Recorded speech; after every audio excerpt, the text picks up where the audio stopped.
Hey guys, welcome back to the channel, and today I'm going to show you how to draw a rectangle on the TradingView trading app.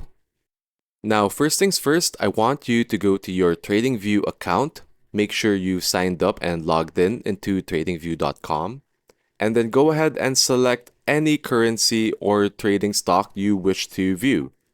As you can see, I have my TradingView account set up so that I have a watch list of my favorite stocks, indices, and currencies that I'm currently trading and keeping an eye on.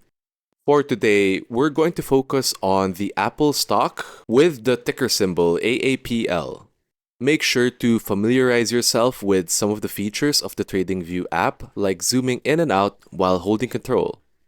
Now focus on the left-hand side and you can see this icon. Go ahead and click it, and then click on the ABCD pattern. Once you've selected the ABCD pattern, you can then click on the TradingView grid itself and set points as follows, using A, B, C, and D.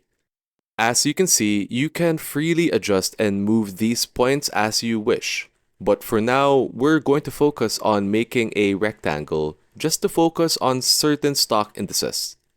Once you've made the box, as you can see, it'll show you the median price of the selection you've made. At this example, you can see we're at a median price of 98.667 stock price in the selection that we've made. Here, I'll show you another way of making a rectangle. And if you click on the brush icon on the left-hand side, you'll open a list and you want to choose rectangle.